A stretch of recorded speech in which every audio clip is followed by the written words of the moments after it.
Vinheta de abertura. Numa animação, cenas do cotidiano de uma mineradora. Esteira para transporte de minérios. Caminhão articulado. Trabalhadores trajando equipamentos de segurança no trabalho. Título: 100% seguro. Segurança do trabalhador na indústria.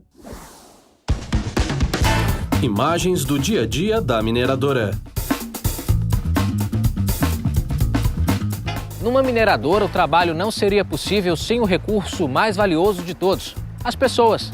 Para que todas as áreas se entendam, é importante manter Josué uma Júnior, apresentador. Eficiente.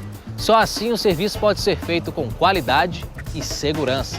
No episódio de hoje, você vai ver a diferença entre comunicação escrita, verbal e visual, as normas que regulam o sistema de mineração, o valor do mapa de risco, a importância do feedback e do diálogo diário de segurança, conhecido como DDS, e como se comunicar de forma eficiente.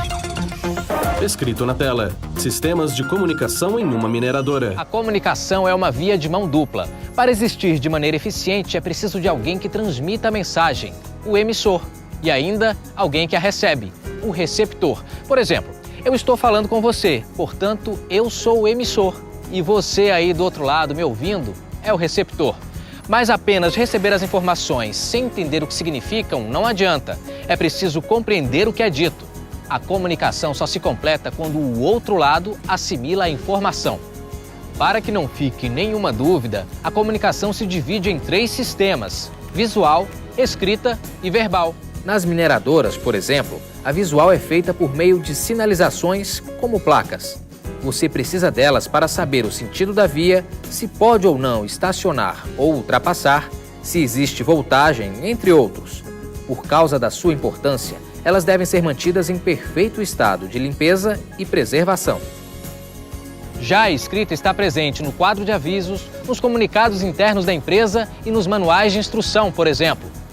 Há ainda a comunicação verbal, que é a mais difundida no dia a dia. Ela é tão importante que interliga todos os setores da mina. A comunicação verbal também é regida pelas normas regulamentadoras de mineração. Quando há transporte em poços e planos inclinados, por exemplo, trabalhador e operador comunicam-se por um canal exclusivo de rádio ou telefone, utilizando os códigos, que devem estar afixados em locais visíveis. Para organizar tudo isso, uma boa prática é ter uma equipe de especialistas em segurança do trabalho e comunicação, que deve se juntar para elaborar um plano de ação específico e padronizado. O trabalho começa a partir da elaboração de um mapa de risco. Ali estão separados por grupos e cores os riscos de acidentes que existem na empresa.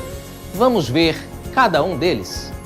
O grupo 1, verde, informa sobre o risco de agentes físicos, como ruídos, alta temperatura e radiações.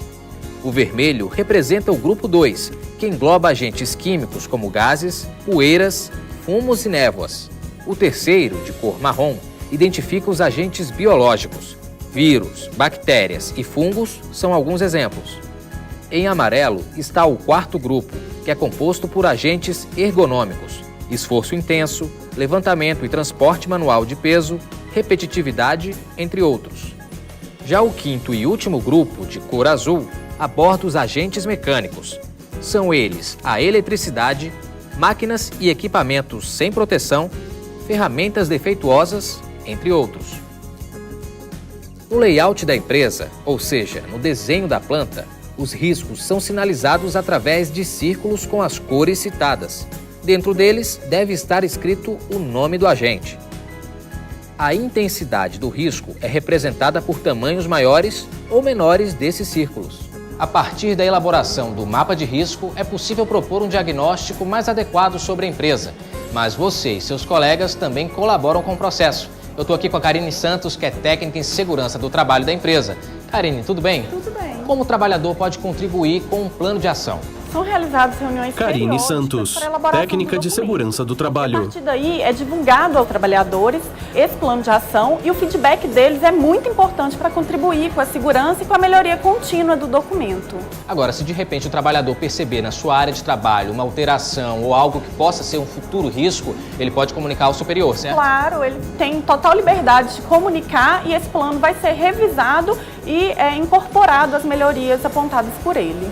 Agora, nada disso seria possível se não houvesse uma boa comunicação entre o trabalhador, o supervisor e toda a equipe da empresa, certo? Certo. A comunicação é a peça-chave para que todo esse processo ele ande, né?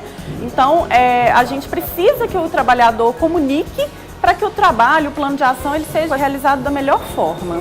Porque se ele encontrou um problema, para esse problema ser solucionado, tem que haver uma comunicação. Tem que haver uma comunicação, senão o problema fica parado, né? Não há solução de problema se não houver comunicação. Tudo claro, pensando sempre na segurança do trabalhador. Claro, voltado sempre para a segurança do trabalhador. Além disso tudo, é importante passar para o trabalhador diariamente as informações sobre a importância da segurança do trabalho aqui dentro. Isso pode ser feito por meio do Diálogo Diário de Segurança do Trabalho, ou DDS, que é uma boa prática promovida pela empresa. Nesses encontros, os trabalhadores são informados sobre as ações de SST que vêm sendo realizadas. Os assuntos abordam qualidade de vida, proteção e, claro, segurança e saúde. Escrito na tela: Sistema de Comunicação. Códigos. No caso da mineradora não possuir códigos de sinais padronizados, os trabalhadores devem usar códigos de sinais básicos, sonoros e luminosos. Esses toques indicam ações como parar, subir, descer, entrada ou saída de pessoas, velocidade, chegada de pessoas e emergência. Um toque longo, por exemplo, significa parar a atividade. 2 toques curtos significa que é hora de descer. Se houver alguma falha no sistema de comunicação, o transporte deve ser paralisado imediatamente e o setor de supervisão chamado. É importante lembrar que os equipamentos de comunicação devem ser resistentes à poeira, à umidade e à estática. Agora, para reforçar essas lições, que tal ver na prática como uma comunicação eficiente pode te ajudar? Escrito na tela: Exemplos de comunicação eficaz. Vamos supor que você esteja realizando uma atividade de perfuração e percebe que a broca está emperrada numa rocha. Caso seja um problema simples, estabeleça contato com o mecânico pelo canal de manutenção no rádio. Diga a ele, de forma clara e direta, qual o problema. Muitas vezes, as atividades aqui dentro são sensíveis e exigem a rápida comunicação. Por exemplo, a construção ou reforma de um túnel. Nesse caso, além da instalação de placas que informem os equipamentos obrigatórios e os possíveis riscos do local, a comunicação entre trabalhadores e base deve ser contínua.